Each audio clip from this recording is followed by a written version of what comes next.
We've heard so much from these two. Watching TV, you'd think they are the only ones running, but they aren't.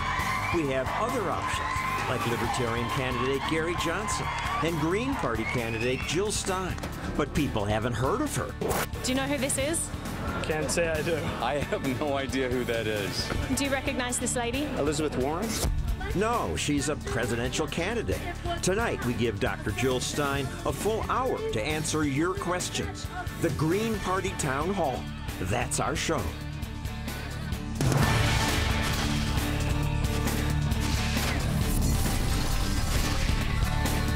And now, John Stossel.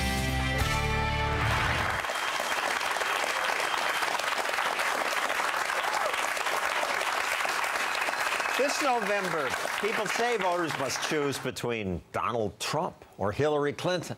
But that's not true. There are other candidates running. This show hosted a town hall with Libertarian candidate Gary Johnson. But there's another third-party candidate who's on the ballot in 44 states.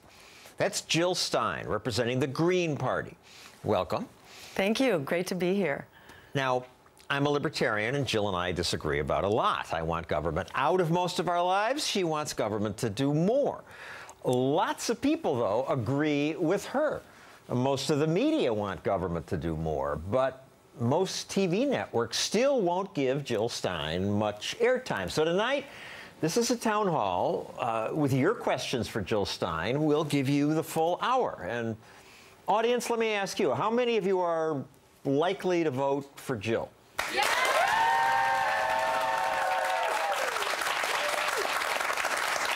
Okay, we have a pretty biased audience. Now, we know. I'll ask the first question, though. I mean, Hillary Clinton's already running, and really, aside from not lying and deleting emails, what's the difference? Why vote for you? Well, Hillary may talk the talk, but if you look at the walk, it's not been good, not to mention these horrific wars, these catastrophic wars, not only voting for Iraq, but for leading the charge into Libya. So I will not sleep well if Donald Trump gets elected, but I won't sleep well if Hillary Clinton gets elected. We live in a democracy. We have other choices, and people deserve to know well, about let's that. hear more about you. Let's turn to questions about the economy first, this segment. We took our cameras outside the studio. Someone wants to ask you this. How would you create jobs? How would you create jobs? So it's not rocket science. Our economy is in a bit of a tailspin right now. They say we're in a recovery, but for most people it's still an emergency. How would you create jobs? So what I will do is do like we did before. When in the Great Depression, we created a New Deal, but we would call for a Green New Deal. I know it's all your favorite things rolled into one package, but we need jobs now on an emergency basis. So we would create an emergency jobs program, but focusing on green jobs in clean government-funded green jobs. Well, no, actually, not just government-funded. We would seek to create those jobs through small businesses, through worker cooperatives, through nonprofits, with government as the employer of last resort. But the idea is we need to get this job done because it's not just a economic emergency. We also have a climate emergency with the fires and the floods and the sea level rise that's not that far away. So we can solve two emergencies at once and move to 100% clean renewable energy by 2030 in time to solve the climate crisis. And by the way, because I know you will ask, it actually pays for itself in health savings alone. I know that sounds rather staggering, but rather in fact, unbelievable. But look, we'll get to the green issues later. Let's not try to do them all at once. I asked people on social media for questions for you. On Twitter, David Shrake asked, are you concerned with the national debt? It's 19 trillion. Yes. However, when you're in debt and the economy is stalled, the worst thing that you can do is impose austerity, and the best thing that you can do Are we imposing austerity now? Well, we have been. I mean, what's austerity? Austerity means cutting back on the programs that people... But we haven't. The spending just keeps going up. Well, we may have, but that's like military, and that's also health care. These are boondoggles for corporations that are pushing the spending up. But as far as everyday people are concerned, for housing, for health care, for jobs, for social services... Spending's up. That spending is actually crashed. Those programs have been starved to death. So they're spending more money. How are they starved? Well, they're spending more money on other things. They're spending more money on the war. In fact, on social programs too. They've increased more than well, let me agree war that spending. Healthcare has gone through the roof because Obamacare has been a boondoggle for insurance companies and pharmaceutical companies. Who has the first question here? Hi, Dr. Stein. I was wondering if you had any specific criteria on whether to nationalize an industry. So, nationalize meaning government takes it over. Yes. That's not in our plans at the moment. However, if we were bailing out, for example, if the banks were being bailed out right now, we would be breaking up the big banks and creating public banks that truly serve the public instead of getting rich at the taxpayer's expense. On Facebook, David Franklin posted, you say one of your key values is social justice. How do you define this, and what data can you point to in support of this position? It's like saying, explain to me what justice is. You know, if you don't know what justice is, I am sorry for you. Justice is, what can I say? You know about the golden rule? Have you heard about the golden rule, this idea of do unto others? This concept that we live together in a society, and we're kind of on one boat, you know? We're sort of on one boat. More and more, it gets to be a smaller boat all the time because of how we are interconnected through our economy, through our environment, our climate, through these wars that are blowing back at us all over the place. So the idea of justice is essentially do unto others as you would have them do unto you. That is my sense of justice, and I think the American people understand that entirely. Yes, sir. Dr. Stein, could you please tell me your position on balancing the budget? Okay.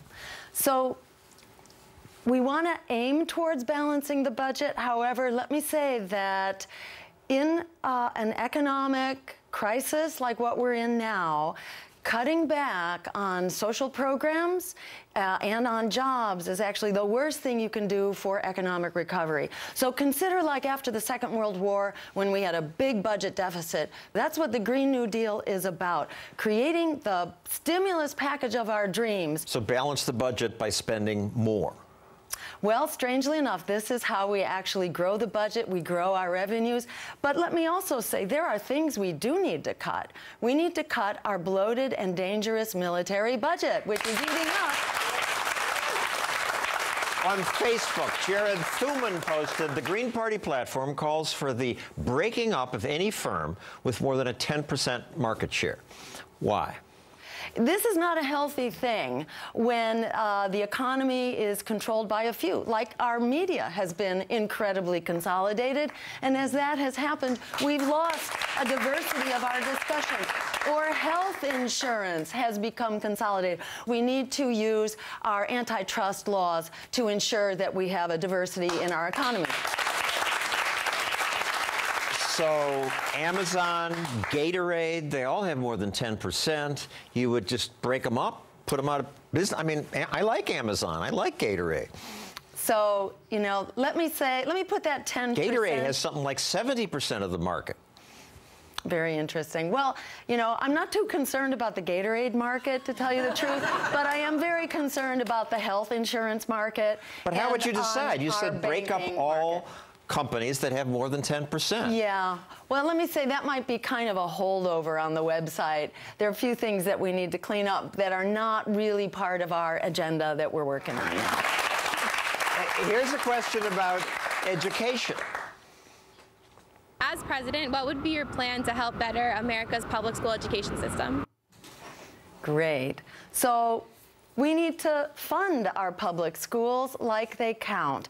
And we need to recognize that the biggest obstacle to educating students is actually a thing called poverty. So simply imposing high-stakes testing on school systems that are impoverished to start with and that don't have adequate resources is not going to educate our kids, especially in the most challenged communities. So number one, we need small classroom size. We need well-paid teachers who actually have respect and dignity in the classroom, who have unions to support their work in the school system. But they have that now. Well, we're spending $12,000 per student. It's $300,000 per classroom. And there are some schools in which you have 50 kids in a classroom and they just don't have textbooks. Look at Detroit, where they don't even have heat, where the schools are 50 crumbling. kids in a classroom? We need to ensure, yeah, they actually do. I was just there, I can tell you. We need to ensure that we are actually teaching to the whole student for lifetime learning, not just to a high-stakes test used as an excuse to privatize and charterize our public schools.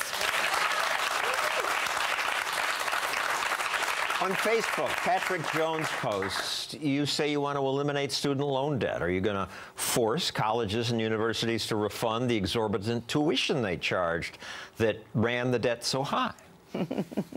Well, if we could find it in our hearts to bail out the crooks on Wall Street, we can bail out the young people who are the victims of that crashed economy. The questioner also asked, are you going to make the colleges refund the exorbitant tuition? No, because these loans have been taken out, you know, from actually the government is sort of the provider of last resort on these loans. These are predatory loans that few people can pay back. Why should a younger generation go into debt, lifelong debt, because very few people ever get out of student loan debt? Would you throw your kids into the ocean without teaching them to swim? Young people... No. On that note, coming up, more questions for Green Party candidate Jill Stein about war, immigration, and also why there's an arrest warrant out for her.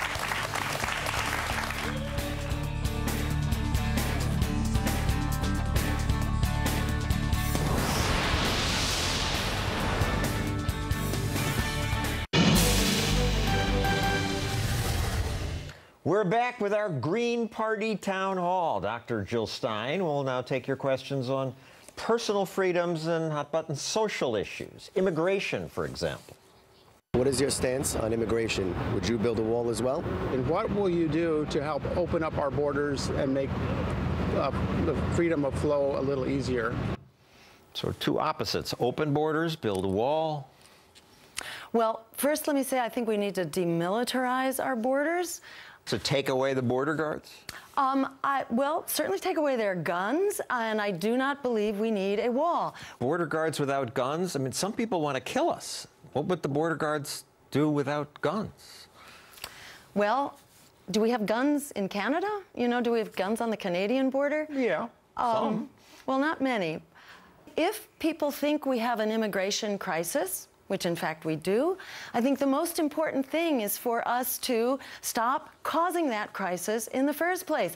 NAFTA caused that crisis by putting millions of farmers out of work south of the border, forcing people to come here as economic refugees. The war on drugs has killed 100,000 people in Mexico alone in the last 6 or 7 years. That's a big problem. We need to end the war on drugs. What we really need to do is stop invading and destabilizing other countries. On Facebook, Dan Wagoner posted, what is your stand on late-term abortion? I think that abortion, well, put it this way, I never had one, but I do believe in individual choice. This is not where government needs to get into your living room or your bedroom and make these decisions for you. Even late term, you're a doctor. I mean, most states have some restriction.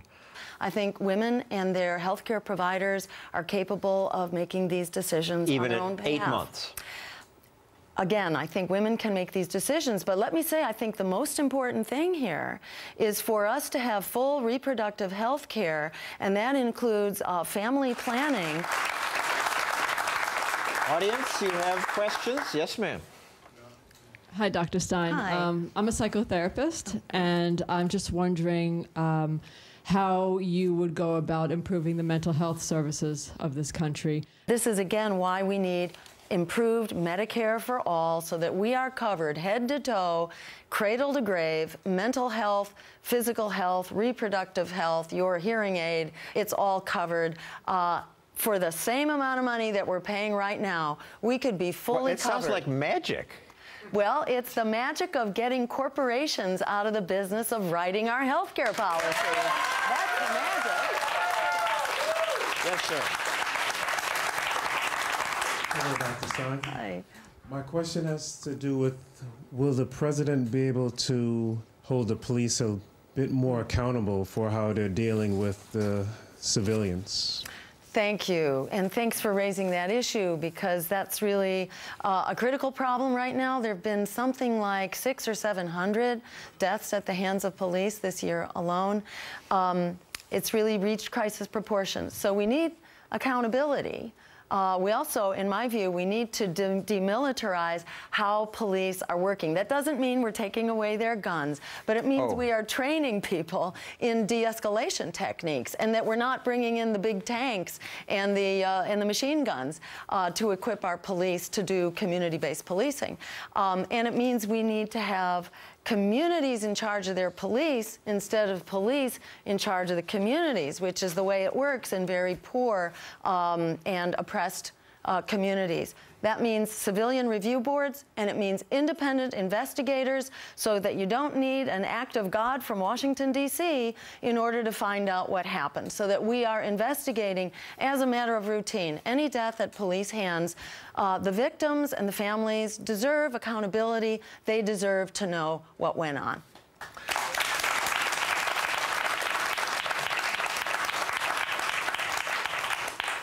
A quick lightning round, which just means yes or no answers, and we'll maybe can cover a few more things. So, would you legalize marijuana? Absolutely. Other drugs, cocaine, heroin? We'll start with marijuana, but we will treat all substance use as a health problem, not a criminal problem.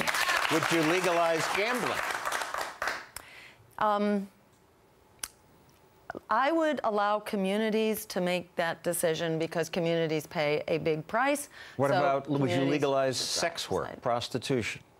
I do not have a straightforward policy on that now. It's being debated in the Green Party right now, so stay tuned. Would you legalize assisted suicide? We don't need to prolong inevitable and painful death. We don't do that to our dogs. Do people deserve less? Thank you, Dr. Jill Stein. Coming up, will you help elect Donald Trump by taking votes from Hillary? How is voting for you not voting for Trump? Also, coming up, what does the Green mean in Green Party? What must be done for the environment? But next, what's the Green Party's stance on safety and war?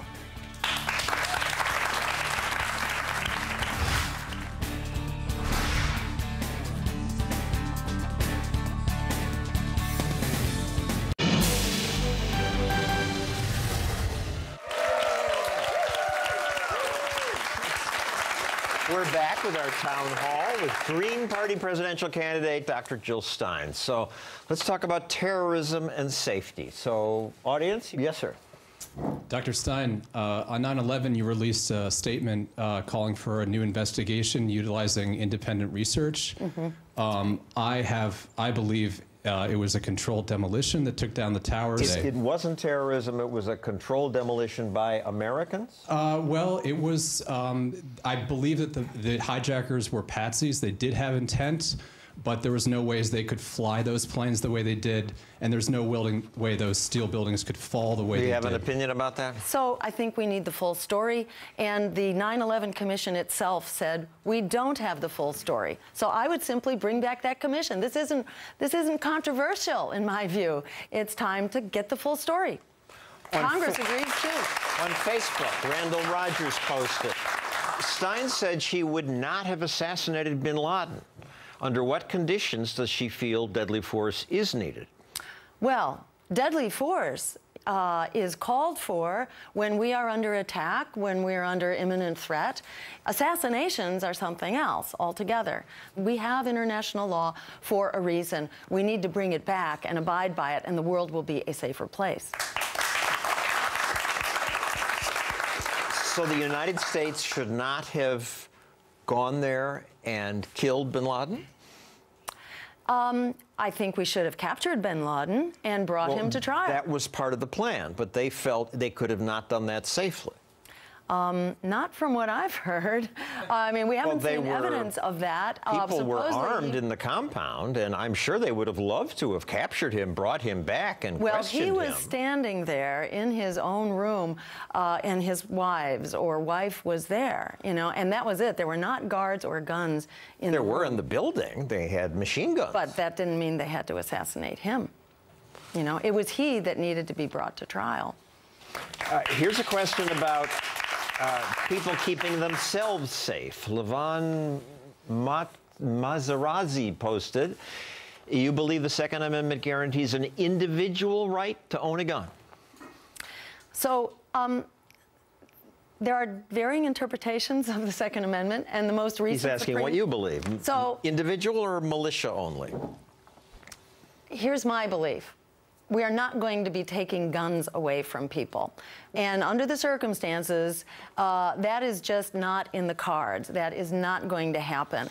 Sounds like you'd like to. I am not a theoretical person. I'm a practical kind of person. I'm a doctor. And in my view, the practical thing here is that we need common sense gun regulation, which is already deemed consistent with that interpretation of the Second Amendment. We can say, yes, you have a right to guns, but let's have common sense regulations. Let's get the automatic weapons off the streets. Let's do background checks. And let's end the immunity for gun manufacturers and for distributors. Why should they be the only industry that's not held accountable? Yes, sir. Dr. Stein, good evening. I was just wondering, at present, which issue is more important to you, fighting climate change or fighting radical Islamic terrorism? Okay, so let me say, radical Islamic terrorism is not something you can fight. We've been fighting that to the tune of $6 trillion in Iraq and Afghanistan, and what do we have to show for it? Tens of thousands of our soldiers killed and maimed? What do we have to show for fighting terrorism? Worse terrorist threats. Well, he's saying, which is the bigger threat? Climate change or terrorism? He said, or fighting terrorism. So we can bring the forces home hand in hand with creating a green energy system. Then we don't need to have, you know, 1,000 bases in 100 countries around the world. Which is the bigger threat? You know, how many people are dying from terrorism right now? You know, it's a horrible thing. But it's not that many people. It's not nearly as many are dying from state terrorism and the bombs that are falling, right? But the number of people that, it's about 500,000 people a year now who die from climate change, and those numbers are escalating quickly and massively. Climate warming has saved lives. More people die from extreme cold. Deaths are down. Well, unfortunately, climate change has everything to do with drought, and it's actually drought which is the biggest killer. All right, we will get to that. Hundreds of thousands of people. Get to green issues soon. Next, the arrest warrant against Stein. Her side of that story.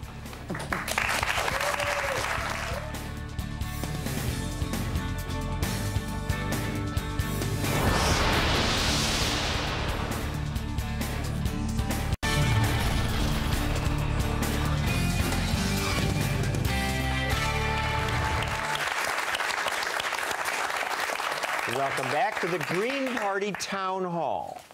Green Party. Obviously, Jill Stein's party is based around environmental issues. The party's platform says it will end destructive energy extraction. I assume that means things like coal mining, drilling for oil.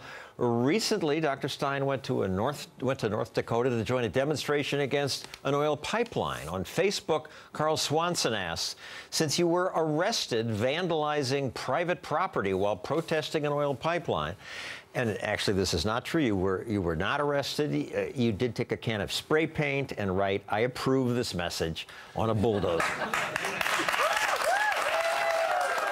But there is a warrant out for your arrest in North Dakota. So continuing with Swanson's question, how do you get around? Walk? You own anything made of plastic? Is your home painted? What do you brush your teeth with? A stick?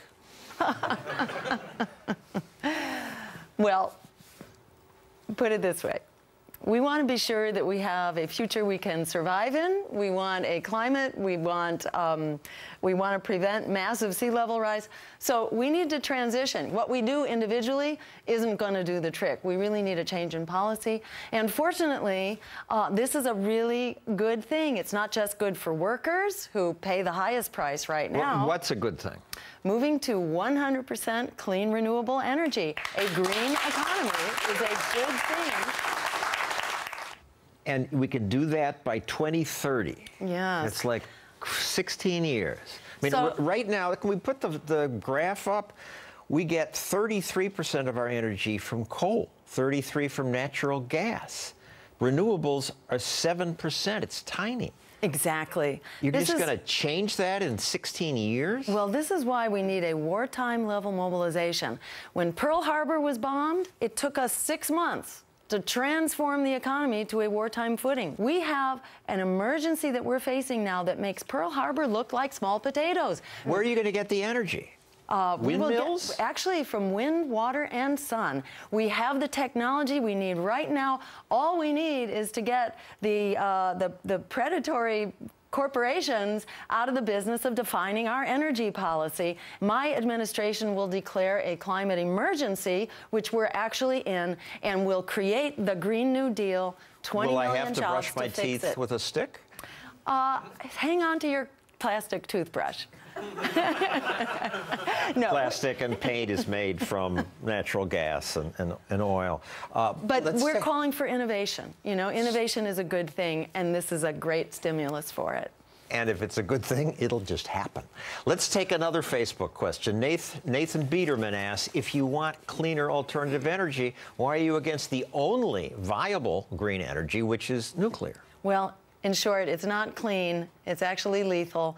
There are about 16 nuclear power plants on our coasts, and they're all going Fukushima if we haven't prevented sea level rise. So we actually need to decommission our nuclear power plants along with decommissioning our fossil fuel plants. And in fact, it pays for itself just in our health savings alone. I don't get it. Everything pays for itself. Audience, who has a question here? Yes, sir. Yes, hi, Dr. Stein. My question to you is this. How are you going to, when you're elected, how are you going to work with the Congress that has been so reluctant to allow for any kinds of really significant and changes in our environmental policy over the years? I won't get elected without a groundswell, and by the way, debates. So I encourage everybody to come to Hofstra University on the 26th and demand open debates. Are you going to crash the debate? Well, it remains to be seen. But just to address that, you were arrested once for trying to crash a debate, and you do have. Is it right to vandalize the bulldozer? So they gave the arrest warrant to the wrong people, because the real vandals here was the Dakota Access Pipeline, vandalizing our climate, our water supply, and the human rights of the indigenous people. Yes, ma'am. Stein, what is your plan in transitioning our millions of workers that are currently employed in the fossil fuel industry? That's what the Green New Deal is all about. It creates 20 million jobs, and we guarantee fossil fuel workers. It just creates 20 million jobs? How does it do that? Through subsidies, and in fact, so these are subsidies through grants, through incentives, and through low and zero interest loans. And they'll pay for themselves. Well, in fact, it will, because we save so much money in our improved health by getting rid of the fossil fuel. Yes, sir. Hello. Hi. How do you feel about geoengineering as an artificial way to cool the planet? And would the Green New Deal perhaps include some looking into that? What's geoengineering? So it's doing things like using special minerals in the ocean or in the atmosphere.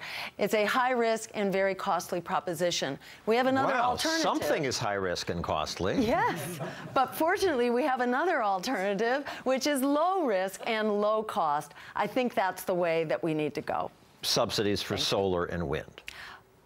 Yes, but these are very small subsidies compared to the cost of not going green. We do not have a choice. Coming up, our adventures in Manhattan with Jill Stein's picture. Will people know who she is? This is a tough one. I have no idea who that is. But next, Hillary Clinton supporters want to ask, how is voting for you not voting for Trump?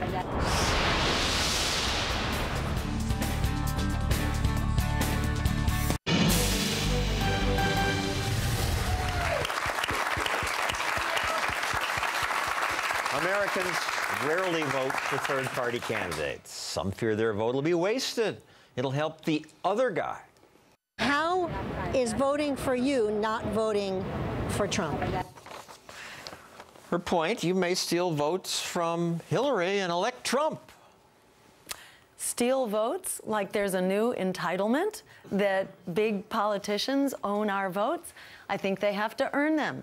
Audience, questions? Hi, Dr. Stein. Since the mainstream media has failed to adequately cover the issue of the Dakota Access Pipeline, can you talk about your experience on the ground with the indigenous tribes and what you believe needs to be done?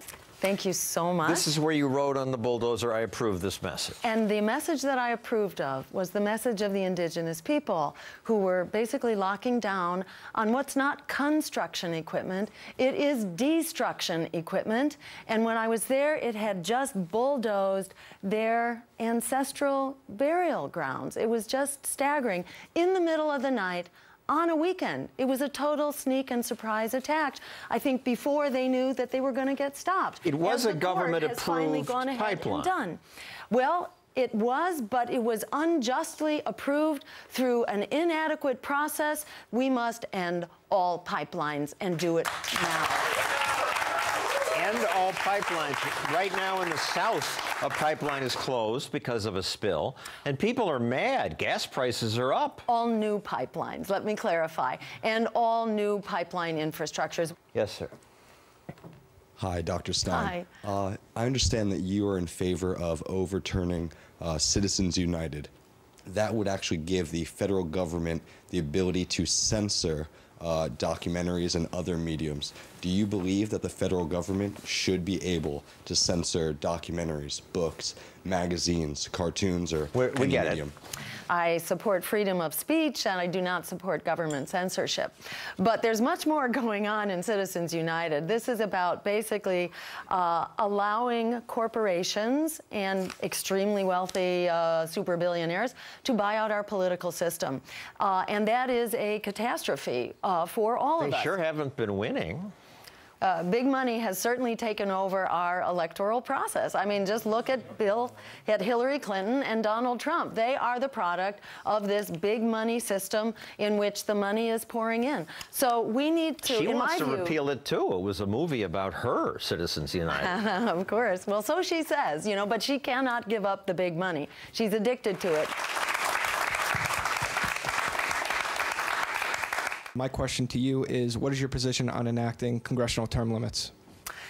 So I basically think they're a good idea. I don't think they're a panacea because new elected Power officials... mad politicians come right in, but they are a good thing, right? At least rotate. Yes, I think basically, right.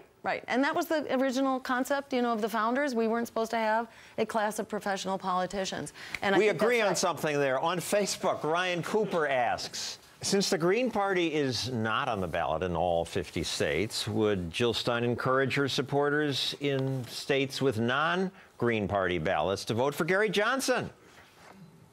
Let me say that in addition to the 44, 45 states where we are on the ballot, we also have a write-in in 3 additional states. So in just about every state, voters have a real choice. And what's different... In the states where they don't, would you say they should vote for Gary Johnson?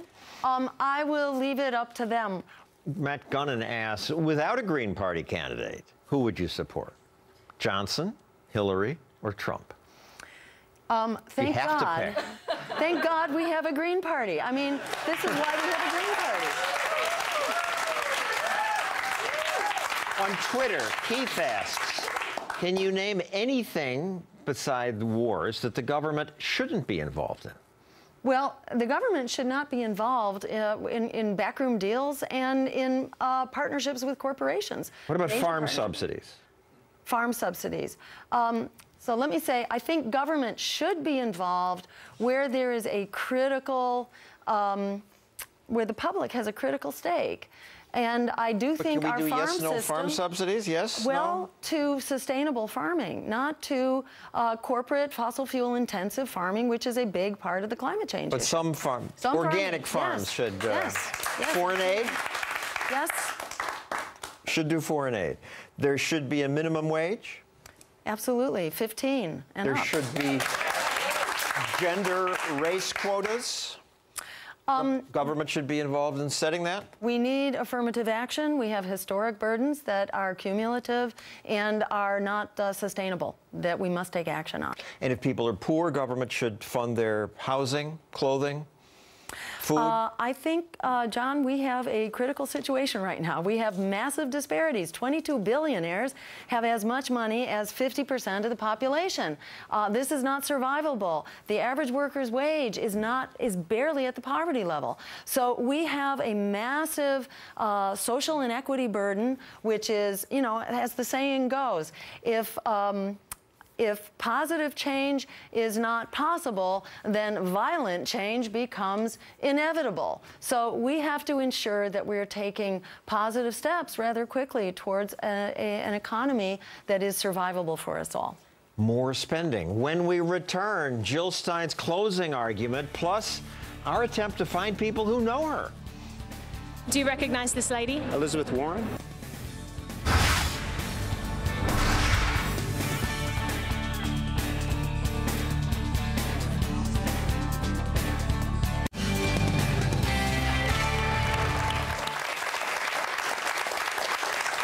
Welcome back to our final segment of our town hall with Green Party candidate, Dr. Jill Stein. I'm glad we got a chance to hear from you tonight because the two major parties are not about to let you in on the debates. They won't let Gary Johnson in either. And without being in the debates, I can't imagine what chance either of you has because people don't know who you are. We had this picture of you blown up, and Stossel show producer Naomi Brockwell showed it to people around town. Do you know who this is? Can't say I do. This is a tough one. Do you recognize this lady? Elizabeth Warren? Most people had no idea who Jill Stein is, but a couple had a clue. Have you ever seen her? Yeah, she looks really familiar. I don't know her name, though. I'm going to guess. Is that Jill Stein? And we did find one big fan. This is the next president, the one that should be, hopefully be, the president of the United States. So you got his vote. But how can you have a chance when people don't know who you are? Yeah, exactly. And Donald Trump has had $4 billion worth of free primetime media. Hillary Clinton has had $2 billion, and we've had about zip. And the American people do not like these candidates, the two lead candidates. And 75% of the public now has gone on record in polls saying they want a four-way debate, not a two-way debate. Why should this commission, a private corporation run by the Democratic and Republican parties, be able to silence the political choices of the American voters? So we say that commission has no legitimacy. Here's one last opportunity. Tell the American people why they should vote for you. So I'd say reject the propaganda that tells you that resistance is futile, because resistance is not futile. The number of young people locked in debt alone, 43 million, is enough to win a three-way presidential race. So we are here for the long haul. We are not going away. The largest bloc of voters has rejected the Democratic and Republican parties. We are here. We are going strong. We are going as far as we can get. And Don't rule out the possibility that there will be a voter revolt in the November election. We have the power to create an America and a world that works for all of us. The power to create that world is not just in our hopes, it's not just in our dreams. Right here and now, it's in our hands. Let's stand up and make it so. Together, we are unstoppable. Come to my website, join the team, make a donation, sign up to volunteer, and we are on it for the long haul until we prevail. Thank you all so much.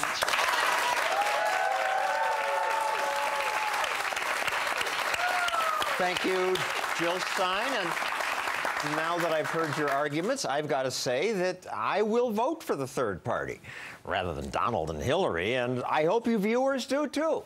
Of course, I'm talking about that other third party candidate. I fear Jill Stein would bankrupt America even faster than Hillary. But we appreciate you coming here tonight and answering questions. I'm sure you've won yourself some new fans.